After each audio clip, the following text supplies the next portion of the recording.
El subsecretario del Interior, Juan Francisco Gari, nuestro entrevistado de esta hora en Mesa Central. Subsecretario, muchas gracias por estar con nosotros hoy día. Gracias a ti, Iván, aquí no por la estar celebrando el Día de la Niñez con sus hijos. Es verdad, ahí estaban, los vi al salir en todo caso, así que espero volver. Algo, que echan de menos a su padre. Oiga, vamos por parte. Mala semana en la Araucanía, hay una persona prófuga que se declara en clandestinidad política, hay una operación, un allanamiento de la PDI que nuevamente se vuelve un fiasco, afortunadamente no trágico como el de enero, pero en la práctica parece que tenemos un estado autónomo en Temuco-Cuicuy, o una zona autónoma en Temuco-Cuicuy. A ver, yo no hablaría de una zona autónoma, eso es lo que han querido instalar algunas personas, ¿ya? Y particularmente ¿por qué? Porque es lo que están defendiendo detrás de esta actividad, que es un negocio ilícito, es el narcotráfico, Iván. De lo que dio cuenta el operativo de enero de este año es de un allanamiento que hizo la PDI con alto costo, porque costó la vida del inspector Morales en el ingreso a Temuco-Cuicuy, pero el resultado fue 1.277 plantas de marihuana, más de 12 kilos de droga, armas, municiones, y eso da cuenta de una actividad del narcotráfico en ese lugar. Y en el caso específico de Jorge Huenchuyán, que era el prófugo al que fuimos a buscar hace poco, entraron ambas policías a Temuco-Cuicuy a buscarlo. Bueno, a él se le encontraron 500 plantas de marihuana, Iván. ¿Qué significan 500 plantas de marihuana? Una planta puede dar entre 500 gramos y 2 kilos de droga. Estamos hablando de, podemos llegar a 1 tonelada de droga en el domicilio de esta persona. Es decir, esto no es microtráfico o para su consumo, esto es narcotráfico. Pero en la práctica, más allá de las razones, si son políticas o si son delincuenciales, no lo tienen, no saben dónde está y además, en rigor, no sabemos nada de Temuco-Cuicuy. ¿El Estado sabe cuánta gente vive en Temuco-Cuicuy? A ver, Iván, yo te diría, quizás hay que volver un poco atrás, porque lo tuvimos detenido. A Jorge Huenchuyán lo tuvimos detenido. Espérese un poco, si le voy a preguntar por la descoordinación que aparente con tribunales, pero ¿el Estado sabe cuánta gente vive en Temuco-Cuicuy? No se puede hacer el censo del 2017 en Temuco-Cuicuy. Digo, hay ahí un lugar al que el Estado no está entrando. Y cuando entra, como esta semana, lo repelen a balazos por su secretario. Bueno, efectivamente, y lo que hay ahí, Iván, en realidad, es lo que vemos en el resto de Chile cuando hay presencia de narcotráfico. Comunidades atemorizadas. Si usted cree que ahí los que viven en Temuco-Cuicuy, las personas que no participan del negocio ilícito del narcotráfico, hoy día están amedrentadas. Probablemente no sabemos. Sí, bueno. O sea, ¿lo sabe el Estado? ¿Lo sabe usted? Bueno, por supuesto, Iván. Sí, al igual que en muchos barrios y poblaciones donde hay presencia de narcotráfico, hay violencia, hay armas de fuego, muchas de esas comunidades se silencian, se amedrentan por la presencia del narcotráfico. No, yo entiendo, por supuesto que lo entiendo. Se lo pregunto por el nivel de autonomía que parece tener la zona. Si eso es lo que estoy preguntando. Pero es que no hay autonomía, Iván. Tanto es así que en enero ingresamos a cumplir una orden judicial y hace pocos días se ingresó a Temuco-Cuicuy a cumplir una orden judicial. ¿Cuál es la diferencia y cuál es lo que yo esperaría? La pregunta es, ¿quiénes reciben a las policías en vez de someterse a la acción de la justicia, lo reciben con disparos y con armas de fuego? ¿Y bueno, son los narcos. ¿Y cuál es la solución para eso?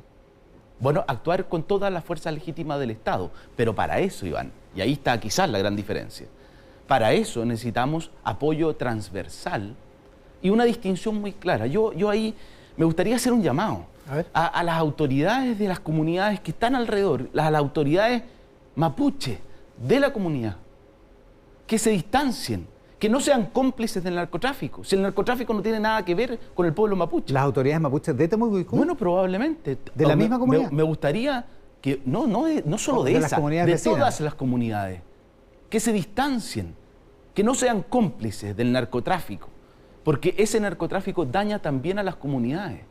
Yo escuchaba el otro día a la abogada de Jorge Huenchuyán, que decía, aquí se aplica la legislación indígena. Bueno, que se aplique y que los loncos se distancien de algo que no tiene nada que ver con el pueblo mapuche como es el narcotráfico. Hay una cosa que surgió esta semana que se publicó, se dio o circuló entre los medios, la orden de detención por la que actuó PDI Carabineros ese día sin éxito. Y el delito que se imputa es tráfico por pequeñas cantidades, que dista bastante de la descripción que usted hace de narcotraficantes de gran escala, digamos. A ver, Iván, Jorge Huenchuyán es uno. Y es más, su grupo familiar también son personas que están descritas en la querella que presentamos en junio de este año.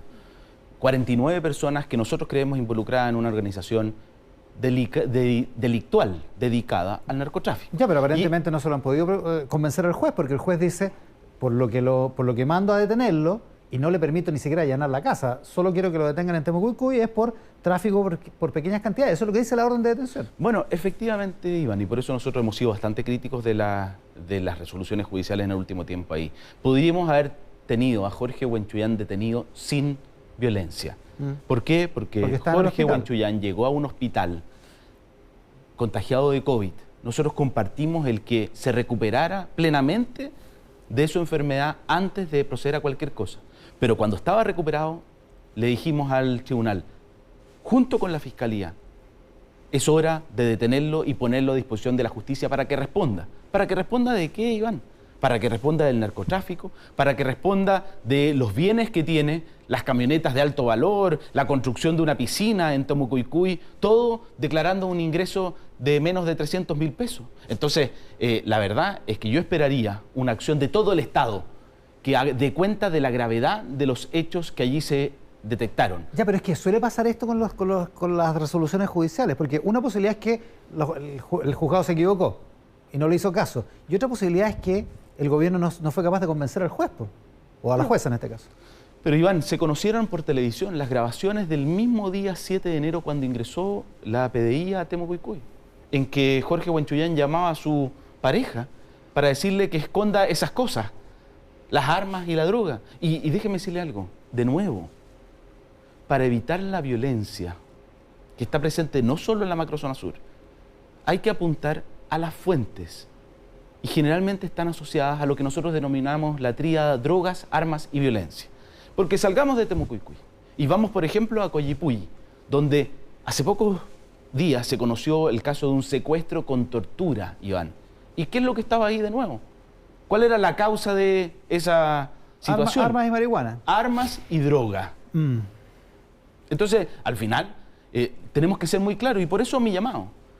Tenemos que ser muy claros en separar los problemas. Contra el narcotráfico, el Estado debe emplear, y no solo el gobierno, el Estado, la Fiscalía, el Poder Judicial, el gobierno desde el Ejecutivo, todos los servicios públicos deben poner todas sus capacidades para que el narcotráfico no acalle, no atemorice a esas comunidades. Ya, usted está intentando separar esto absolutamente de la causa mapuche, ¿así lo ve? Así, yo lo veo. ¿Totalmente separado? Absolutamente. Ya, ahora, independientemente de eso, aunque sea narcotráfico puro y duro, en la práctica lo que hay es un Estado que es incapaz de hacer imperar la ley en esa zona, en ese territorio. A ver, Iván, o sea, digo, es una mala semana para el Estado de Derecho, así como están las cosas. A ver, Iván, yo creo que el Estado de Derecho se juega con las reglas de la democracia, y por lo tanto aquí hay órdenes judiciales y las policías actúan conforme a sus protocolos. ¿Y por qué te digo esto?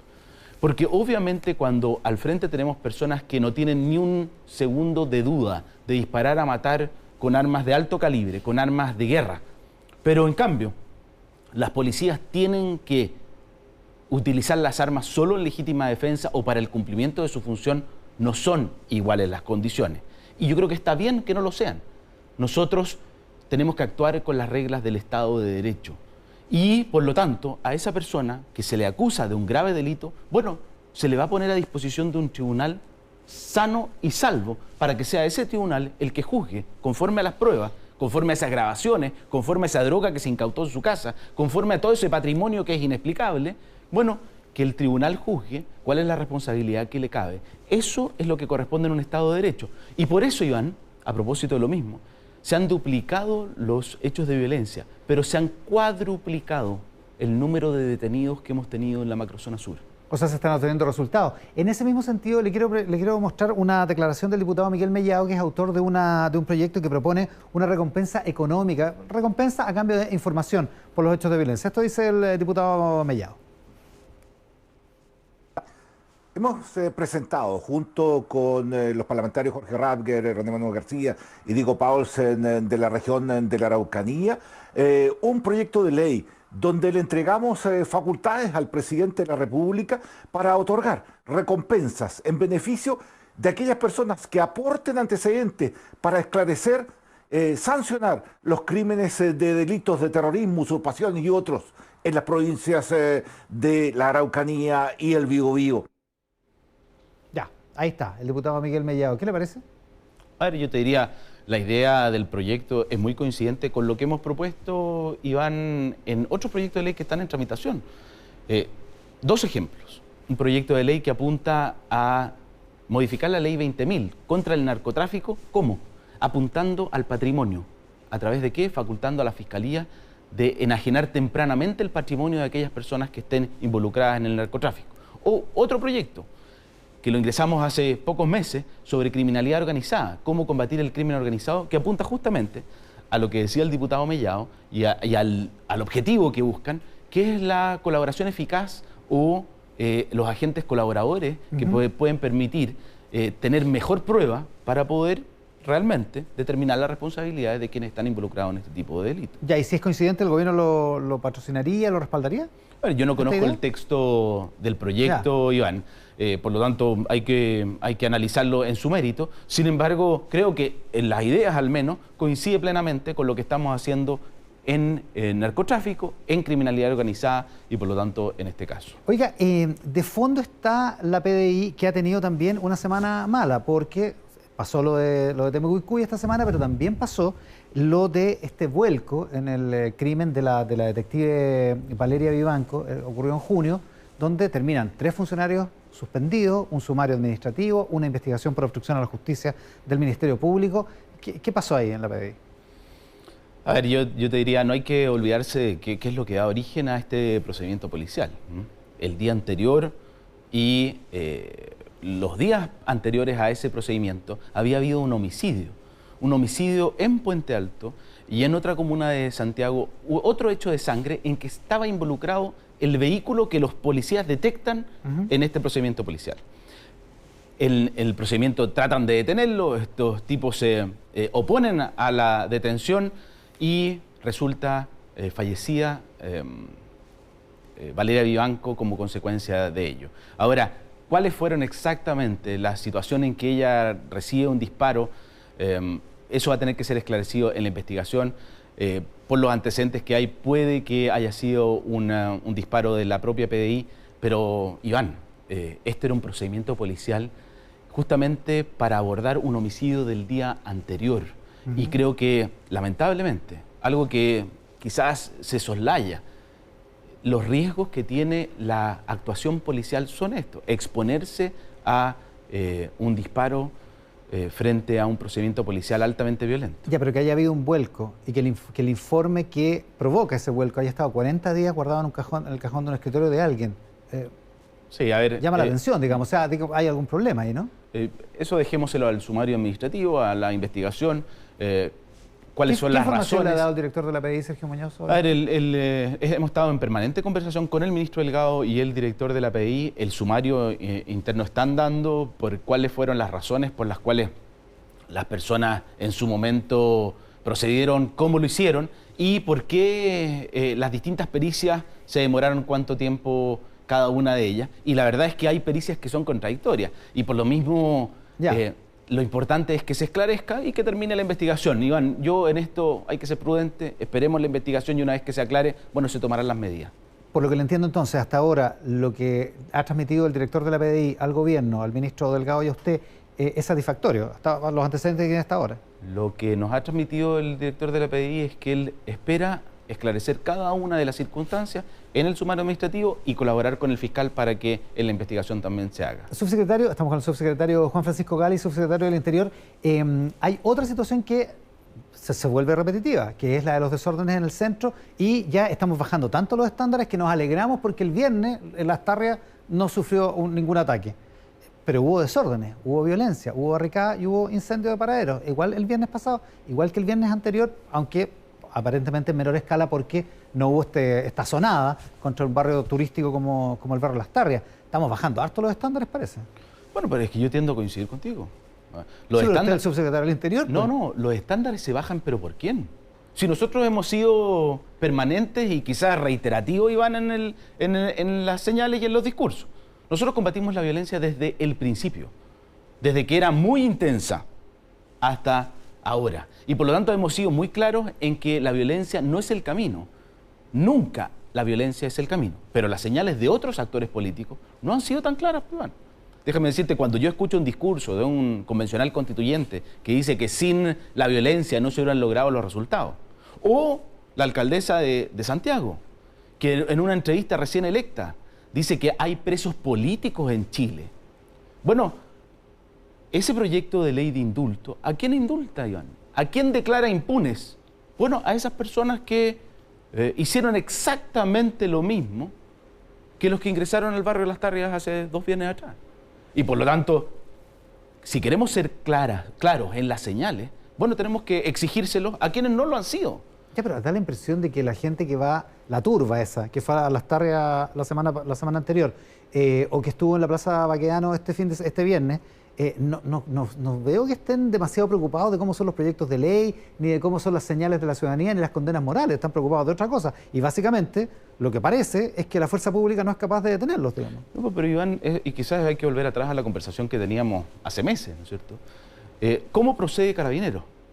Frente a una manifestación, lo primero es distinguir el ejercicio legítimo del derecho de reunión y manifestación, que tiene 2 características bastante simples: que sea pacífico y que sea sin armas. Cuando deja de ser pacífico, corresponde que procedan las fuerzas policiales. Y eso es lo que hacen. Proceden primero dispersando, disuadiendo, dialogando cuando se puede, pero si ello no es posible, bueno, deteniendo a aquellas personas que están ejerciendo la violencia. Pero ¿qué pasa, Iván? ¿Qué pasa si es que los actores políticos dicen que aquellas personas que estamos deteniendo no están siendo sometidas a un juicio justo?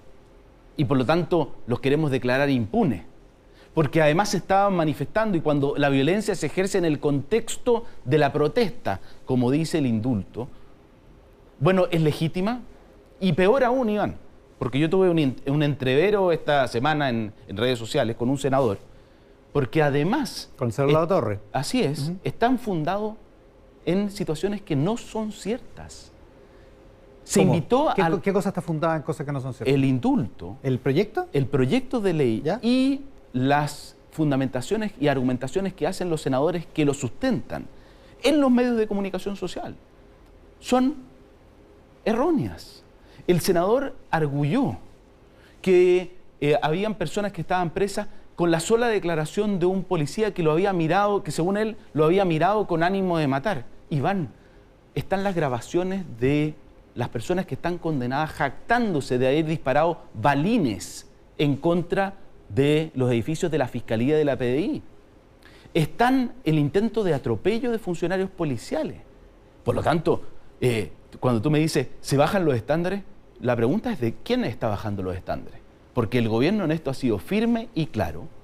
Sin embargo, otros actores parecen validar la violencia, y peor aún, cuando por ejemplo también tuve algún entrevero con una diputada cuando llamó a través de sus redes sociales a quemarlo todo.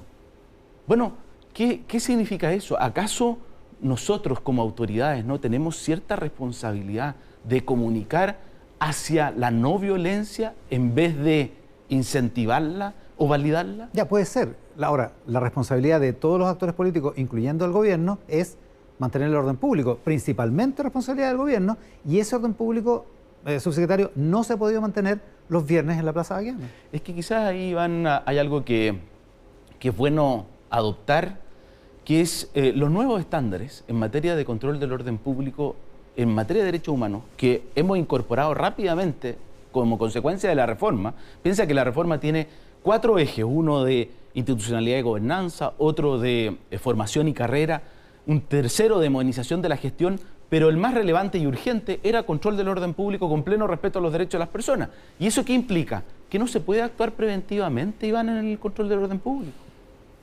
Uno no puede presumir que va a haber violencia en una manifestación y por lo tanto disolverla. Lo que corresponde es respetar el derecho de las personas de manifestarse, reunirse pacíficamente, y solo cuando ellos actúen con armas o ellos actúen violentamente, lo que procede es que la policía los disuelva. Oiga, a propósito de armas, antes que se nos acabe el tiempo, lo cambio de tema. Está esta ley de control de armas, lleva 12 o 14 años en tramitación. 2007 fue la primera moción parlamentaria. ¿De quién es el lobby detrás de que esto demore tanto? A ver, la verdad es que a mí me ha tocado en distintas instancias. Yo fui asesor legislativo en el Ministerio del Interior en el primer gobierno del presidente Sebastián Piñera. Luego, como subsecretario para Fuerzas Armadas, me tocó ser la autoridad política que se relacionaba con la Dirección General de Movilización Nacional, y ahora como subsecretario del Interior. Y la verdad es que siempre ha habido una oposición de determinados grupos a avanzar en una regulación más estricta de las armas. Y usted lo puede ver, hasta pagaron insertos en el diario al respecto. Sí, está este grupo de la Asociación Chilena del Rifle. Sí, la verdad es que... Ahora, lo que ellos dicen es, ¿sabe qué? Con las limitaciones que pone la ley, se está coartando el derecho que tienen los ciudadanos a tener armas para la práctica deportiva o para la autodefensa, porque son la primera reacción frente a un hecho de violencia. A ver, Iván, en primer lugar, al Estado, las armas que le interesan son las armas que se utilizan para cometer delitos, ¿no? Las armas que están en manos de tenedores legales tienen que estar sujetas a los debidos resguardos. Porque pongámonos de acuerdo en algo. Un arma es un elemento peligroso, es riesgoso, de por sí, porque tiene la capacidad para dañar o matar. Y por lo tanto tiene que estar sujeto a reglas muy estrictas. ¿Y limitar el derecho de las personas a tenerlas permite un mejor control? No. Lo que estamos haciendo es simplemente pedirle condiciones más estrictas a quienes quieran tener armas. Y además limitar el número. Eso. Por ejemplo, pero para defensa personal, Iván, el número que establece la ley son 2 armas. ¿Es necesario tener más de 2 armas? ¿O en realidad, teniendo más de 2 armas, hay un riesgo que puede ser no prudente de que esas armas se pierdan o sean robadas? Para practicar un deporte, 6 armas con un máximo de 20 armas.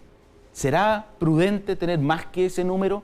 Y para coleccionistas, bueno, tienen que inhabilitar las armas para que no sean aptas para el disparo, y ahí pueden tener hasta 50 armas. Iván, creo que la propuesta que hace la ley y que está en discusión en el Congreso es más que prudente al respecto. Ahora, lo que pasa es que probablemente limita el negocio de las armas. Probablemente lo hace. Claro. Y la verdad es que nosotros no respondemos a intereses particulares, respondemos a una correcta provisión de los bienes públicos. Ahora, y el bien que me interesa aquí es la seguridad, Iván. Más que otro bien que es el derecho, si es que existe, de las personas a tener armas, digamos, para defenderse. Las personas van a poder tener armas, pero sujetas a restricciones y a limitaciones. Esto es equivalente, Iván. Usted puede comprar un auto, puede manejar en las calles, puede manejar en las calles. Sí, pero nadie me dice que puedo tener solo 2 autos. No, pero le exigen un permiso de circulación, sujeto a estrictas normas. Usted tiene que pasar un test, usted tiene que pasar un test de visión, un test de habilidades mínimas. Hoy día, además, la nueva ley del tránsito le exige conocer la ley del tránsito. Bueno, aquí no le hacemos un test para conocer la ley de drogas, pero sí la ley de armas. Sí le hacemos... le limitamos el número de armas porque efectivamente no es igualmente riesgoso, Iván, tener muchos autos que muy pocos. En cambio, sí es riesgoso tener muchas armas porque uno tiene que ser especialmente diligente en resguardarlas. Pero no desde el punto de vista práctico, solo desde el punto de vista teórico de los principios. ¿Existe un derecho a tener armas? ¿Existe el derecho a las personas? A ver, yo creo que... Esa es la discusión en Estados Unidos, que lleva decenas de años. Yo te diría que lo que no existe, Iván, es el derecho a tener elementos riesgosos que puedan poner en riesgo a la población. Y por eso, cuando tenemos armas, las tenemos que tener sujetas a regulaciones estrictas. Y una de esas regulaciones es un número limitado de armas. Por lo tanto, no está conculcado el derecho. Lo que está hecho es regulado de tal manera que se ejerza sin imponerle un riesgo que consideramos imprudente al resto de la población. El subsecretario del Interior, Juan Francisco Gali, esta mañana en Mesa Central. Subsecretario, muchísimas gracias por la gentileza. Gracias a ti, Iván. Buenas tardes.